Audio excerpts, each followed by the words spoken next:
Hello! ഇന്ന് ഈ വീഡിയോയിൽ നമ്മൾ യൂണിറ്റ് 3 ഗോയിങ് ടു ദ പ്ലേസസിലെ chapter 2 between home and school ആണ് ഡിസ്കസ് ചെയ്യാൻ പോകുന്നത്. നമുക്ക് ആദ്യം ഈ ചാപ്റ്റർ ഒന്ന് വായിച്ചു നോക്കാം. Hello I am Ravi. Hello I am Ravi. രവിയാണ് ഈ സ്റ്റോറി നമ്മളോട് പറയുന്നത്. I study in class 2. My friend and I go to school on foot. അപ്പൊ രവി എങ്ങനെയാ സ്കൂളിലേക്ക് പോകുന്നത്? രവിയും രവിയുടെ ഫ്രണ്ടും കൂടി നടന്നാണ് സ്കൂളിലേക്ക് പോകുന്നത്. ഫൂട്ട് എന്ന് പറഞ്ഞാൽ കാലാണ്. ഐ ഗോ ഓൺ ഫൂട്ട് എന്ന് പറഞ്ഞാൽ ഞാൻ നടന്നാണ് സ്കൂളിലേക്ക് പോവാറ്. രവി ഏത് ക്ലാസ്സിലാ പഠിക്കുന്നേ? നിങ്ങളെ പോലെ തന്നെ രവിയും ക്ലാസ് 2ലാണ് പഠിക്കുന്നത്. We passed through the paddy fields, mango grew and then reached the main road. രവിയും രവിയുടെ ഫ്രണ്ട്സും സ്കൂളിലേക്ക് പോകുന്നത് ഒരു പാഡി ഫീൽഡിലൂടെയാണ്. പാഡി ഫീൽഡ് എന്ന് പറഞ്ഞാൽ എന്താ? നെൽപ്പാടമാണ്. റൈസ്. പാഡി എന്ന് പറഞ്ഞാൽ റൈസ്. റൈസിന്റെ വലിയ പാടം കഴിഞ്ഞ് ഒരു മാംഗോ ഗ്രൂവ്, ഒരു മാവിന്റെ തോട്ടം. Then reach the main road. ഇതിലൂടെ പോയി കഴിഞ്ഞാലാണ് main റോഡിലെത്തുക. And that is the shortest route we take to school. What a fun we have every day. നിങ്ങളൊക്കെ എങ്ങനെയാ സ്കൂളിലേക്ക് പോവാ? സ്കൂൾ ബസ്സിലോ വാനിലോ ഒക്കെ ആയിരിക്കും അല്ലേ? എന്നാൽ രവിയും രവിയുടെ ഫ്രണ്ടും നടന്നാണ് പോവാ. നടന്നു പോകുമ്പോൾ അവര് ഷോർട്ടസ്റ്റ് റൂട്ടാണ് എടുക്കുന്നത്. ഇവിടെ ഷോർട്ടസ്റ്റ് റൂട്ട് എന്ന് പറഞ്ഞാൽ നെൽപ്പാടത്തിന്റെ ഇടയിൽ കൂടെ അത് കഴിഞ്ഞിട്ടൊരു മാമ്പഴത്തിന്റെ തോട്ടത്തിലൂടെയാണ് മെയിൻ റോഡിലെത്തുക. മെയിൻ റോഡിൽ നിന്ന് പിന്നെ സ്കൂളിലേക്ക് പെട്ടെന്ന് എത്തുമായിരിക്കും. And that is the shortest route. What a fun we have every day. എല്ലാ ദിവസവും ഫൺ എൻജോയ് ചെയ്ത് ഹാപ്പി ആയിട്ടാണ് അവർ സ്കൂളിലേക്ക് പോകുന്നത്. കണ്ടോ, പാഡി ഫീൽഡ് നെൽപ്പാടാണ്, പിന്നെ മാവിന്റെ തോട്ടമുണ്ട്. അവര് നടന്നും ചാടിയും വെള്ളമൊക്കെ കണ്ടും ഹാപ്പി ആയിട്ട് സ്കൂളിലേക്ക് പോവാണ്. Jumping over canals, climbing the trees, swinging from the branches, watching garden lizards. Yet we reach school on time. പോകുന്ന വഴിയിൽ അവർ എന്തൊക്കെ കാര്യങ്ങളാ ചെയ്യുക? Jumping over canals. ചെറിയ വാട്ടർ സ്ട്രീം ആണ് കനാൽ. കനാലിന്റെ മുകളിൽ കൂടി ജമ്പ് ചെയ്യും. Climbing the tree. മരത്തിന്റെ മുകളിൽ കയറും. സ്വിങ്ങിങ് ഫ്രം ദ ബ്രാഞ്ചസ്. മരത്തിന്റെ മുകളിൽ ബ്രാഞ്ചിൽ തൂങ്ങി ഊഞ്ഞാല് പോലെ ആടും. Watching garden lizards. ഗാർഡനിൽ കുറെ ലിസാർഡ്സ് ഉണ്ടാവും അല്ലേ? ദേ ഗാർഡൻ ലിസാർഡ്. അപ്പൊ ഗാർഡൻ ലിസാർഡിനെയൊക്കെ നോക്കി. യെറ്റ് ഇത്രയൊക്കെ ചെയ്തിട്ടും V reach school on time. Correct സമയത്ത് തന്നെ അവർ സ്കൂളിലെത്തും. New words. അപ്പൊ നമുക്ക് ഈ ചാപ്റ്ററിന്റെ എക്സസൈസിലേക്ക് പോവാം. ഇവിടെ തന്നിരിക്കുന്ന new words: school, paddy, fields, grove, root, canals, branches, lizards and bicycle. ഇതൊക്കെ നമുക്ക് ഓൾറെഡി ഡിസ്കസ് ചെയ്തതാണ്. അത് കൂടാതെ പലതും നിങ്ങൾക്ക് അറിയുന്നതുമാണ്. സ്കൂൾ എല്ലാവർക്കും അറിയാം. പാഡി എന്ന് പറഞ്ഞാൽ നെല്ല് അല്ലെങ്കിൽ റൈസിന്റെ ചെടിയാണെന്ന് ഇപ്പൊ പറഞ്ഞു.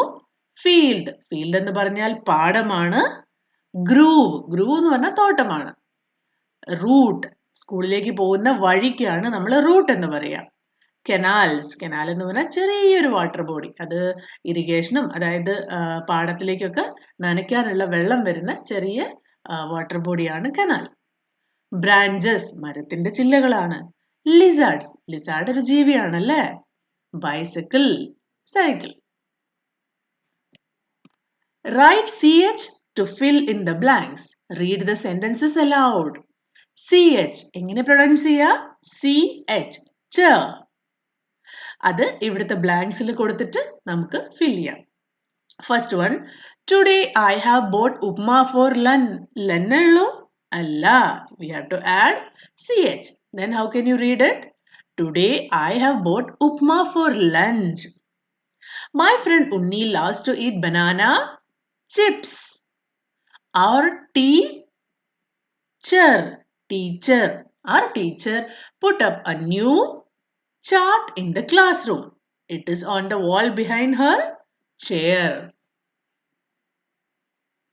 അപ്പൊ CH ഉപയോഗിച്ചിട്ടുള്ള ഈ വേർഡ്സ് നിങ്ങൾ റിപ്പീറ്റ് ചെയ്തിട്ട് വായിക്കണം. Okay, CH, ch. What time do you leave home for school? At what time does your school start? നിങ്ങളുടെ സ്കൂൾ എത്ര മണിക്കാണ് സ്റ്റാർട്ട് ചെയ്യുക? 8 o'clockനാണല്ലേ. നിങ്ങൾ സ്കൂളിൽ എത്താൻ വേണ്ടി എപ്പോഴാണ് വീട്ടിൽ നിന്ന് പോവുക? ഓരോരുത്തരും ഓരോ ടൈമിലായിരിക്കും വീട്ടിൽ നിന്ന് ലീവ് ചെയ്യുക. ആ ടൈം ഇവിടെ എഴുതുക. Okay. Tell your classmates about the fun you had on your way to school. നിങ്ങൾ നിങ്ങളുടെ ക്ലാസ്മേറ്റ്സുമായിട്ട് ഡിസ്കസ് ചെയ്യണം. ഓരോരുത്തരും വീട്ടിൽ നിന്ന് സ്കൂളിലേക്ക് വരുന്ന വഴിയിൽ നിങ്ങളുടെ ഫൺ കാര്യങ്ങളൊക്കെ ഡിസ്കസ് ചെയ്യണം. Listen to the words that your teacher will read out. Point to the object that represent the word. അപ്പോൾ ടീച്ചർ ഈ വേർഡ്സ് ഒക്കെ ക്ലാസ്സിൽ ഉറക്കെ പറയും. അപ്പം നിങ്ങൾ അതിൻ്റെ ഓരോ ഒബ്ജക്റ്റിനെയും പോയിന്റ് ചെയ്യണം. ചിലപ്പോൾ ടീച്ചേഴ്സ് നിങ്ങൾക്ക് ക്ലാസ്സിൽ ചാർട്ടും ചോക്കും ചെയറും ഒക്കെ മുന്നിൽ വെച്ചിട്ടായിരിക്കും നിങ്ങളോട് ഓരോന്നും ചൂസ് ചെയ്യാൻ പറയുന്നത്. In the box, draw the route from your home to your school. Daily നിങ്ങൾ വീട്ടിൽ നിന്ന് ഇറങ്ങി സ്കൂൾ വരെ പോകുന്ന വഴിയൊന്ന് ഇമാജിൻ ചെയ്ത് വരയ്ക്കാമോ? ആ വഴിയിൽ എന്തൊക്കെയാണ് നിങ്ങൾക്ക് ഓർമ്മയുള്ള കാര്യങ്ങൾ എന്ന് പറഞ്ഞാൽ അത് വരയ്ക്കാം. നമുക്ക് ചെറിയൊരു എക്സാമ്പിൾ നോക്കാം. കണ്ടോ, മൈ ഹോം, അത് കഴിഞ്ഞിട്ടൊരു ചെറിയ വഴിയിൽ കൂടി പോകണം, പിന്നെ ഒരു സ്ട്രീം ക്രോസ് ചെയ്യണം, അതിനുശേഷമാണ് മെയിൻ റോഡ് എത്തുക. മേ ബി ഈ മെയിൻ റോഡിലാണ് സ്കൂൾ വാൻ വരിക. അവിടെ നിന്ന് ഇങ്ങനെ പോവുക സ്കൂളിലേക്ക്. പോകുന്ന വഴിക്ക് ഒരു പാർക്ക് ഉണ്ട്, ഷോപ്പ് ഉണ്ട്, പോലീസ് സ്റ്റേഷൻ ഉണ്ട്, എന്നിട്ട് സ്കൂളിലെത്തും. ഇതേപോലെ നിങ്ങളുടെ വീട്ടിൽ നിന്ന് നിങ്ങളുടെ സ്കൂളിലെത്തുന്ന വഴി ഒന്ന് ഓർമ്മിച്ച് വരച്ചു നോക്കുക. Okay. Circle all the things that Ravi and his friends see on the way to school. ഇതില് രവിയും രവിയുടെ ഫ്രണ്ടും സ്കൂളിലേക്ക് പോകുന്ന സമയത്ത് എന്തൊക്കെ കാര്യങ്ങളായിരുന്നു കണ്ടിരുന്നത്? കനാൽസ് കണ്ടോ? ഉണ്ടല്ലേ? യെസ്. ബാങ്ക് ഇല്ല, ഹോസ്പിറ്റൽ ഇല്ല, water park no, mango grove yes, paddy field yes, lizards yes. Park ഉണ്ടായിരുന്നോ? No. Car, train, main road yes. Trees yes. Answer the following question. Name some interesting things you see every day between your home and your school. നിങ്ങൾ എല്ലാ ദിവസവും വീട്ടിൽ നിന്നും സ്കൂളിലേക്ക് പോകുന്ന വഴി കാണുന്ന ഇൻട്രസ്റ്റിംഗ് തിങ്സ് ഇവിടെ എഴുതുക. ഒരു എക്സാമ്പിൾ നോക്കാം. Interesting thing I see every day between home and school are tall trees, flowers, bird like parrots, a small stream with ducks, children playing in the park, etc. etc. എന്ന് പറഞ്ഞാൽ ഇതിൽ ഇത്രയും മാത്രമല്ല, ഇനിയും കുറച്ച് കാര്യങ്ങളൊക്കെ ഉണ്ട്. അപ്പോഴാണ് നമ്മൾ കുറച്ച് കാര്യങ്ങൾ മാത്രം എഴുതിയിട്ട് എക്സെട്ര എന്ന് എഴുതുന്നത്. Ask among your family members as to who had gone on a very long journey. Write a few sentences on where they had gone, which mode of transport they have used for going and for returning. നിങ്ങളുടെ ഫാമിലിയിൽ തൊട്ടടുത്തേക്ക് അല്ലാതെ ദൂരയാത്ര പോയിട്ടുള്ള ആരെങ്കിലും ഉണ്ടെങ്കിൽ അവരെടുത്ത് അവരുടെ യാത്രയെ പറ്റി ഡിസ്കസ് ചെയ്ത് ഇവിടെ കുറച്ച് സെന്റൻസസ് എഴുതണം. മെയിനായിട്ട് അതിൽ എന്ത് വേണം? അവരെവിടെയായിരുന്നു പോയത്, പ്ലസ് അവർ ഏത് ട്രാൻസ്പോർട്ട് മോഡിലാണ് പോയത്, പോവാനും തിരിച്ചു വരാനും. നമുക്കൊരു എക്സാമ്പിൾ നോക്കാം അല്ലേ? My uncle went on a very long journey to Delhi. He went there by train and returned by airplane.